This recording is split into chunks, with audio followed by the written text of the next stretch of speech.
Assalamualaikum warahmatullahi wabarakatuh.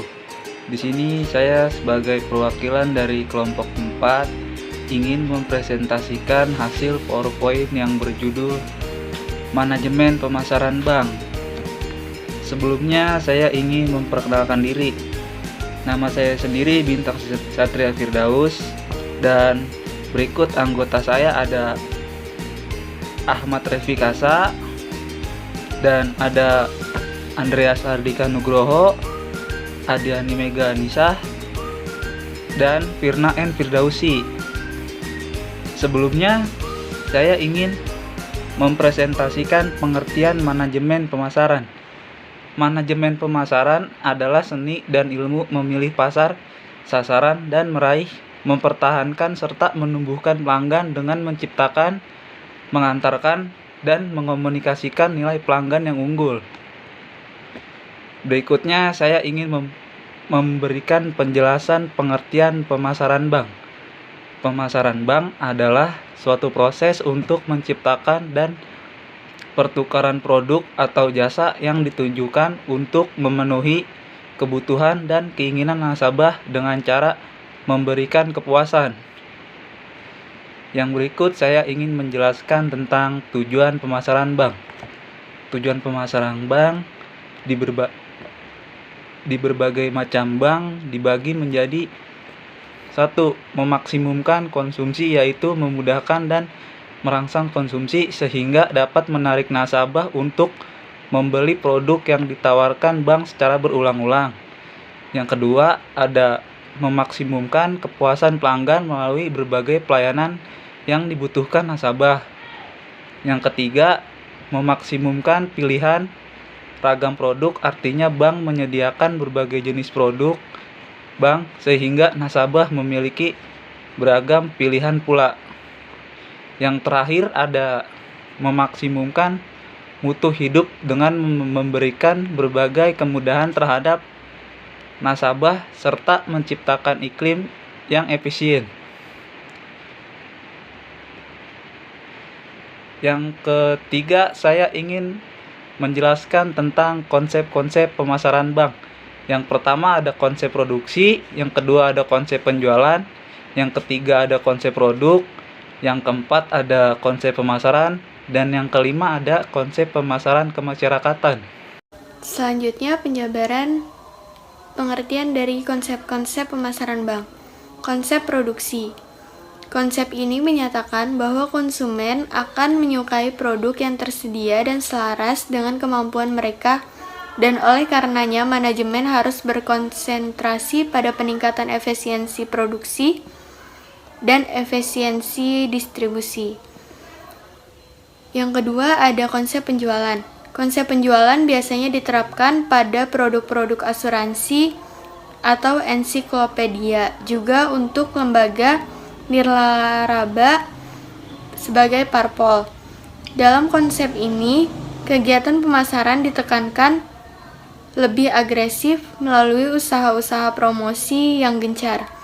Yang ketiga, konsep produk. Konsep produk berpegang teguh bahwa konsumen akan menyenangi produk yang menawarkan mutu dan kinerja yang paling baik, serta memiliki keistimewaan yang mencolok. Oleh karena itu, perusahaan harus mencurahkan upaya terus-menerus dalam perbaikan produk.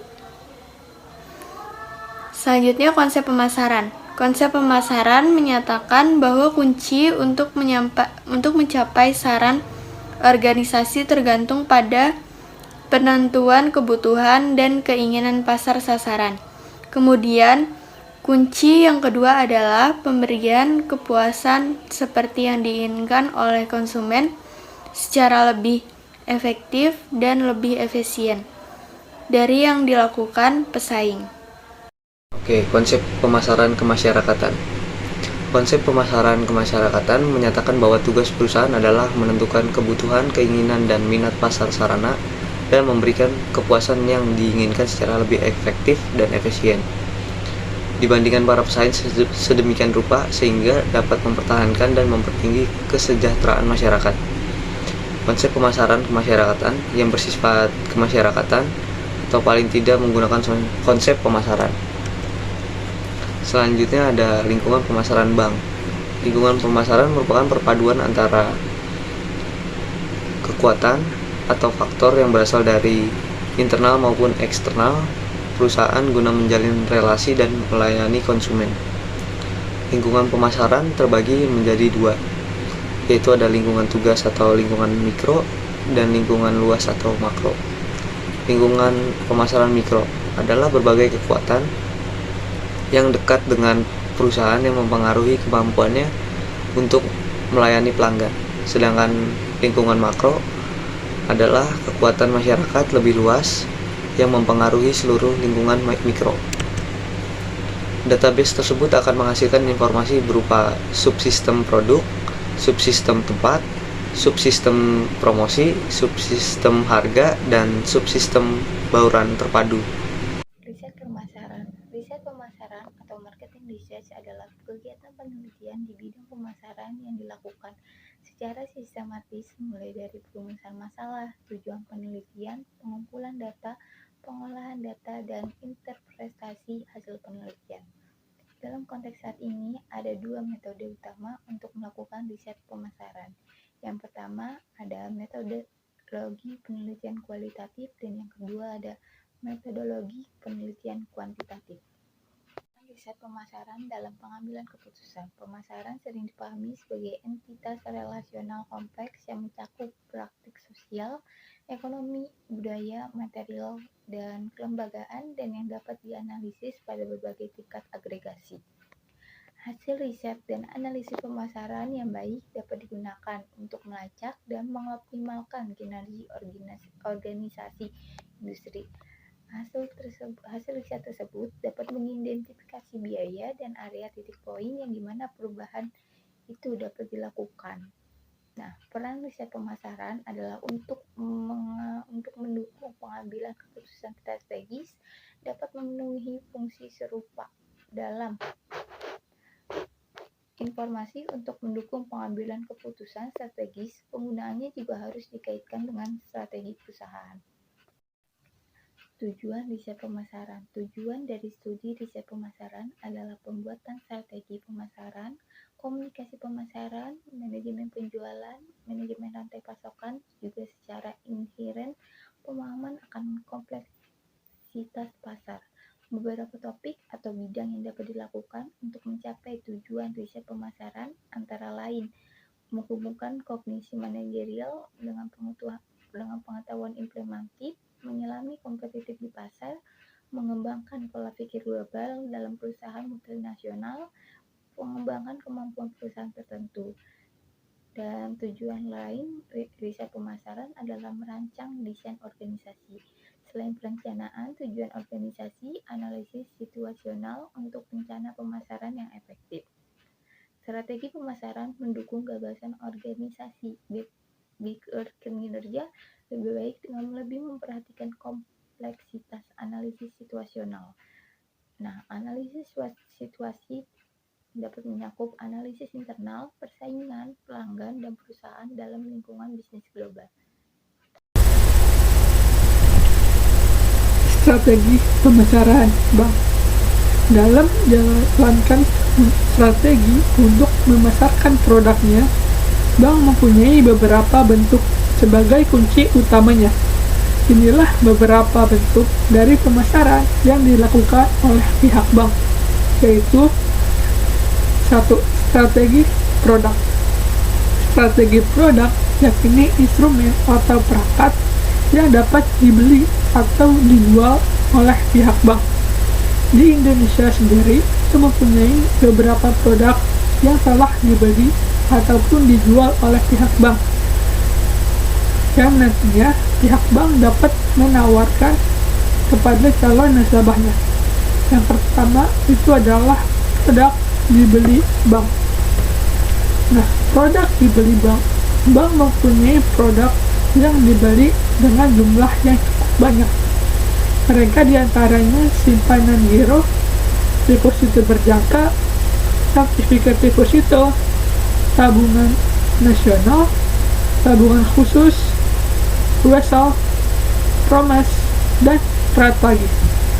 Tidak hanya itu saja, Bank juga membeli beberapa produk lainnya, seperti halnya setoran ongkos naik haji atau ONH, traveler's check, hingga perdagangan falas atau yang biasa kita sebut dengan perdagangan mata uang asing.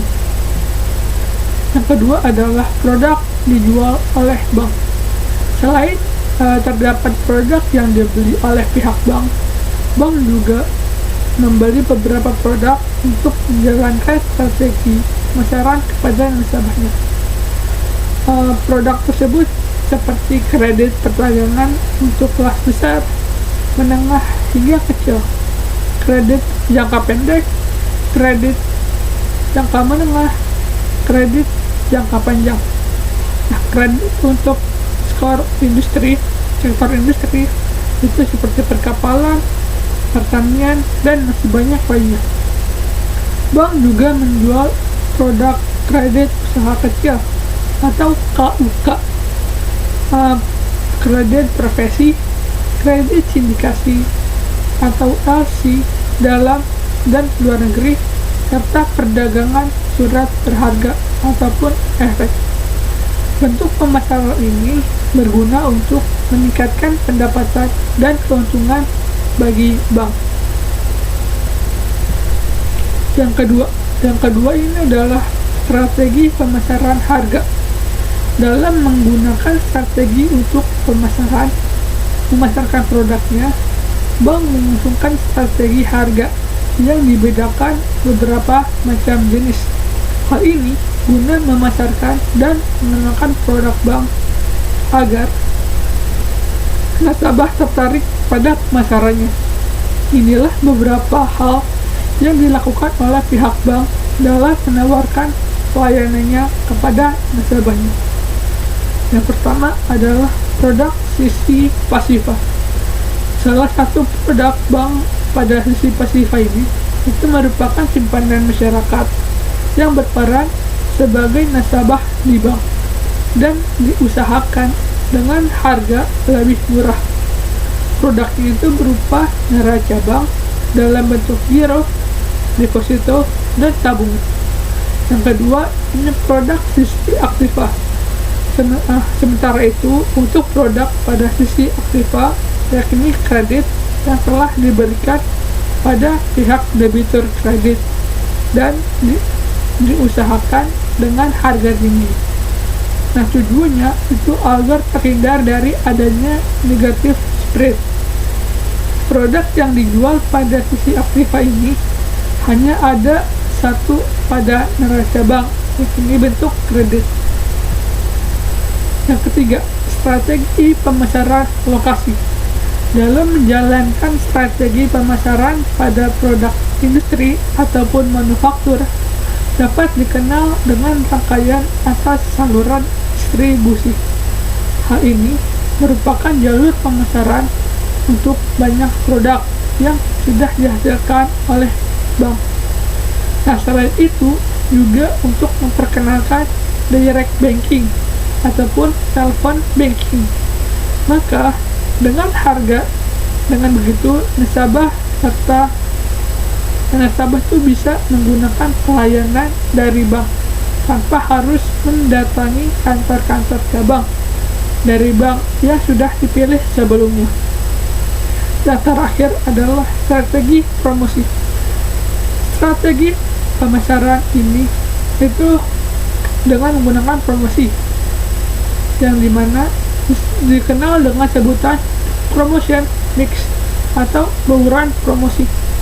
Nah, promosi ini dilakukan biasanya itu dalam bentuk advertising atau periklanan, sales promotion atau promosi penjualan, personal selling atau penjualan perseorangan, maupun publicity atau publisitas.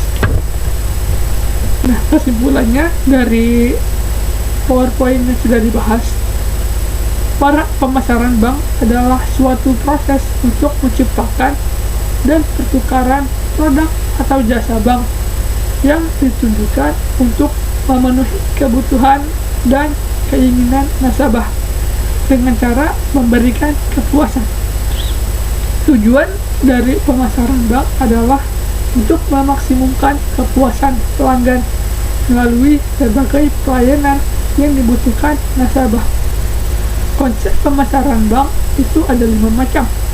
Yang pertama, konsep produksi, konsep penjualan, konsep produk, konsep pemasaran, dan konsep pemasaran kemasyarakatan. Lingkungan pemasaran terdiri dari lingkungan mikro dan lingkungan makro. Lingkungan mikro itu di mana lingkungan ini kemampuannya untuk melayani pelanggan. Sedangkan lingkungan makro di mana lingkungan ini tuh terdapat kekuatan uncontrollable yang dapat memberikan peluang atau menimbulkan ancaman bagi perusahaan.